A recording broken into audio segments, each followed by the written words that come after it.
All right, thanks for making the Locked On Ole Miss podcast your first listen every day. We are free and available wherever you get your podcast, including YouTube. Do us a favor, subscribe to the channel, hit the bell for notifications, and upvote the video and comment. It'll make us very happy. Derek Vandygriff is here to continuing his preview for Ole Miss Baseball. We're about a week away, Derek. It's coming. Delaware State is right around the corner.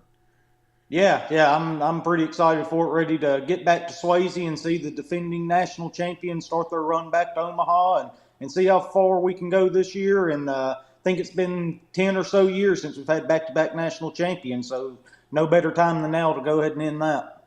Yeah, and we're going to talk about the SEC schedule because Ole Miss opens with Vanderbilt. They have a very weird schedule. It's top heavy like crazy.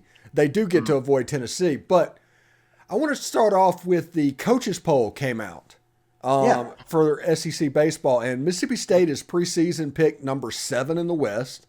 I think Ole Miss is 4th, but if you look at it, it's like LSU is at the top, and then Arkansas and Texas A&M. I mean, it makes sense, but it's interesting how deep the West is this year. Yeah, it's as good as I've ever seen. The coaches poll in the West, it's LSU 1, Texas A&M 2, and then Arkansas, Ole Miss, Alabama, Auburn, and Mississippi State.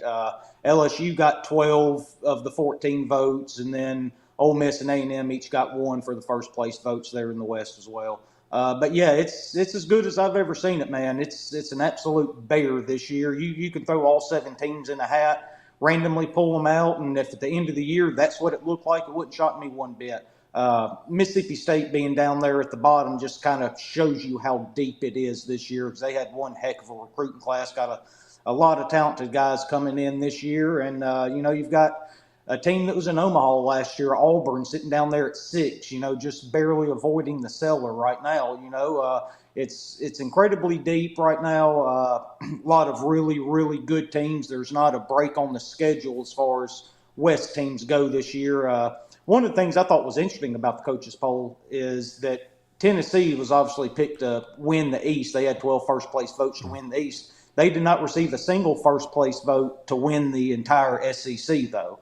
It was LSU with 11, then Florida, Ole Miss, and Texas A&M each had 1 to make up the 14 votes for the overall SEC champion. So I thought that was interesting that the coaches didn't give Tennessee a single vote, and that's probably due to their antics and all last year. I know they rubbed people the wrong way, the way they acted and all that, But yeah, just top to bottom, the SEC, but the West in particular, is an absolute bear this year. LSU is going to field one of the most talented teams that you've ever seen on a baseball field this year. They're going to be incredible, but if this poll came out a little bit later today, Arkansas announced that one of their top pitchers, I can't remember if he was a Friday or Saturday guy, it was Wiggins. Their flamethrower. Yeah, he tore his UCL. Going to have Tommy John surgery out for the year. So if that would have happened a little bit earlier, Ole Miss probably would have been in the top 3. I think there is a clear-cut top 3 this year in the SEC West. I think it's LSU, A&M, and Ole Miss. I think those are the 3 most talented teams in this division. But kind of like you said earlier, it's so deep top to bottom, and baseball is such a crazy sport. It can shake out any number of ways by the time the year's over with. Yeah, what does it look like in the East? Now, you said Tennessee is getting most of the votes for the first-place team, but what do the rest look like? Yeah, Florida's, they're kind of going back to the roots a little bit. They are going to pitch the hell out of the ball this year. That's kind of what you saw back when they made their runs to Omaha there in, 4 or 5 straight years back, 7 or 8 years ago, I guess is when that was. But they just pitched it, and they pitched it well, and they're getting back to it again this year. They're going to pitch the fire out of the ball. They got 3 very capable starters down there. Vanderbilt's Vanderbilt. Don't count them out. They're always going to have these freshman pitchers that show up out of nowhere. They had I can't think of his name, guy that threw against us in the SEC tournament last year that ended up putting us out on the first night. He was a freshman, and now he's being talked about as one of the top arms in the country for his draft class here in a couple years. He's going to be a Friday or Saturday night guy for them. They're always going to have arms, always going to have talent, and you got Bradford out there in center field that's going to steal 150 bases, it seems like, every single year. Can't nobody throw that kid out. But then USC's South Carolina, the real USC, if you will, they're supposed to be coming back a little bit this year. I've seen a lot of people pretty high on them. With Ray Tanner there in the athletic office, he's always going to put an emphasis on baseball, and it seems like they're going to end up getting back to their old ways of being a really solid baseball team. I've seen them put in the top 25 in several polls. The East is pretty stacked too. If Missouri and Kentucky cared just a little bit more, maybe it would be as deep as the West is. But that's a real solid top four though. Tennessee, Florida, Vanderbilt, and South Carolina, and then Georgia lurking there behind those four. I think that's the clear top four for them. But I think they're all going to be regional teams. That's another pretty solid division, and there's just not a lot of breaks in the SEC this year. Yeah, in this era of college baseball, you could probably put a pin for a 600-mile circle around Jackson, Mississippi. Yeah. And that would be the area that would be dominant in college baseball. And in this era of NIL, that'll probably be the first area that really hits that hard. What does college baseball look like in this NIL era? Yeah, I think you're going to see it kind of how football's been the last several years. Going into the year with TCU being the exception this past year, you can pretty much rattle off anywhere from 3 to 6 teams that are actual national championship contenders, right? And there's just not that many baseball programs across the country that really care about college baseball like we do down here in the South. Omaha is going to be just littered with SEC teams coming up. Ole Miss, Mississippi State, LSU, Arkansas, Texas A&M, Texas, and Tennessee. Those are 7 baseball programs that you can almost pencil in to Omaha every single year once this NIL thing gets going the way it's starting to get rolling right now, right? Those are programs that have obviously invested in baseball. They really care about baseball. Those are the programs that are going to lead the country in attendance every single year. It's programs that have fan bases that really care and don't mind giving to it. But so I think those are 7 programs that can really put a stranglehold on college baseball, and you're going to see them in Omaha a lot here in the next 5, 10, 15 years as long as this thing's going. And I think there's a few wild cards out there too. Miami obviously has a bunch of money and a really solid foundation and tradition in baseball. And if they end up deciding to pay money into their NIL for baseball, that's another possible juggernaut. And then kind of like I talked about with South Carolina a little bit ago, if they can get it together and get some money rolling, that's a fan base that loves their college baseball up there in Columbia. They were actually the last team to win back-to-back national titles like Ole Miss is trying to do this year. So if they can kind of pull their money together and get going a little bit in the NIL era, then they can definitely make that return to promise. And one of the teams that I don't really see it happening, but I think you need to keep an eye out for, because college baseball, you don't need as much money as you do in football and basketball to compete, right? And it's much more of a niche and random sport. It's a little easier to compete as long as you have the players. And there is a program down in Hattiesburg, Mississippi that, if they can get some guys together and kind of start pulling some money together, they've got a solid foundation down there too. If they can start getting some players in there using the NIL and all, because it's one sport that you don't have to spend as much money to be elite at. And those fans, they really do care. I know I came on here and gave them hell during the Super Regional and all that, but, that was kind of what I had to do back then. So, and rightfully so, we ended up shutting them out 2 straight games. But again, don't count the Southern Miss people out either. That's a fan base that really does love their college baseball. And state of Mississippi's kind of become the mecca for college baseball. It's become the face of college baseball here the last couple of years. State winning it, us winning it, and Southern Miss being as good as they always have been. They're a projected regional host again this year. They're always going to be there. So that's another long shot team to look out for in the NIL era. Yeah, absolutely. Now, before we get out of here, let's talk about the conference schedule this year for Ole Miss.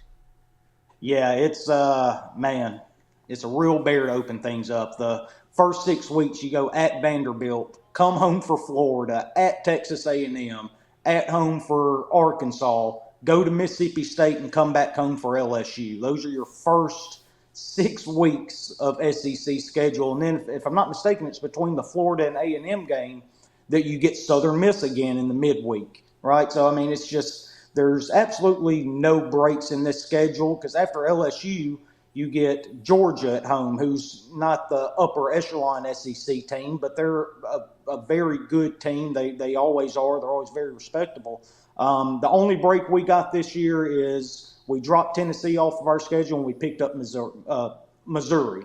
So that's a win right there. But outside of that, then you end the schedule with Auburn at home and go into Alabama. It's just kind of the nature of the beast playing the SEC West. You've got 6 series that are just going to be absolute dogfights, and then you look over to the East and you draw Vanderbilt and Florida out of it to go along with Missouri. So it's going to be a heck of a time, but, you can't complain about it because, one, you don't get Tennessee on your schedule, and number 2, everybody else has to play these schedules too, especially these West teams. These West teams are going to have, at the bare minimum, 6 division series that they know that they could lose 3 at any time. I've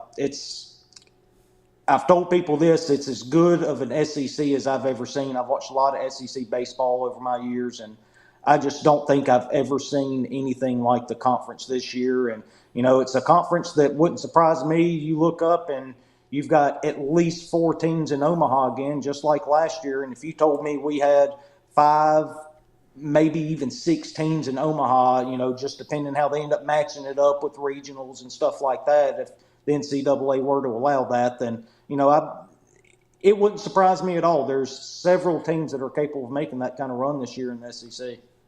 Yeah, absolutely. Before we get out of here, anything on the third pitcher? What are you hearing on the third pitcher for this year? Yeah, everything I keep hearing is Xavier Rivas. They seem to want to really give him a shot out there on Sundays, which I don't have a problem with. He's supposedly looked really good here in leading up to the season, pitching well in inter squads, and he gives you another lefty, right? That's one thing that's kind of a trouble for Ole Miss this year is wondering where all the left-handed pitching is going to come from. I guess the only argument against it is since you're so thin on lefties, if you wanted to put him in the bullpen using situationally, then I would get it too. But I think the key is to have him or JT Quinn, somebody like that, to hold down that third starter spot. That way we can keep Jack Doherty on the back end of that bullpen with Mallix going down. I think that's a real big deal for us this year to keep Doherty back there along with Mason Nichols. And that, if that third starter doesn't go well, then you're going to have to pull Jack up because he can start. He goes to Omaha and just pitches his tail off, gets in the national championship in the first game, and was perfect. Through 5 innings. He was just absolutely incredible. He was lights out. Really came on at the end of the year. So it's definitely a guy we need, but we more need him on the back end of the bullpen and situationally. Not even specifically closing out games, just whatever the highest leverage situation is. If we get into the 8th inning and get in a bind and we need 1 or 2 outs with the runner in scoring position up 1, you go ahead and bring Jack in and let him get you out of that mess. So it's going to be really important for Ole Miss to have Rivas, Quinn, somebody like that step up and just really take a hold of that third starter role for us. And another freshman that's been pitching really good for us is Tukonian, I think is how you say his name, something like that. But he's really been bringing the heat for us too. He pitched really good this past weekend in the inter squads. He was up 94, 95. Supposedly has a really good curveball. I haven't seen it yet, but that's just from what I've read. Supposedly has a really good curveball to go with that. So we're going to be relying on a lot of young arms. Hopefully one of them can lock down that Sunday role for us. Okay, and before we get out of here, third base. What are we looking like at third base? It looks like it's going to be Ethan Liege or Leahy, however you say his name. I think it's Liege, but I haven't seen pronunciation come out on it yet. But yeah, he's been playing really well. I mean, it's not a question of if he's going to be able to hit or not. I think he's absolutely going to be able to hit at this level. He's hit everywhere he's been, and he's hit throughout the entire off season ever since he showed up on campus. It's going to be whether the glove's going to play enough or not, and that's obviously a question. We went through it last year with Burford over there at third base. He hit well enough to stay in the lineup, but the glove didn't play enough. And so I think that's what you're looking at this year. Liege, let him start out at third base. hopefully the bat keeps going the way it's been going ever since he stepped on campus, and hopefully the glove catches up to it and he plays a solid enough third base where he puts a lockdown on that hot corner for us. Outstanding. All right. Thanks again for making the Locked On Ole Miss podcast your first listen every day. Now make sure you check out our brand new podcast, Locked On College Basketball. It's got everything you need to know about college basketball in one place. Plus, you get to hear from big name experts, insiders, coaches, and players. It's Locked On College Basketball. It's available on YouTube and wherever you get your podcast. Derek, thank you so much for stopping by. Next week, we will get to do a weekend preview. And Man, we'll start our normal routine with that. So I'm pretty fired up about that, bud. Me too, man. I can't wait to get here next week, give some projected starting lineups, and talk about some guys that might break out this year. All right. Take care, bud. All right. See you, man.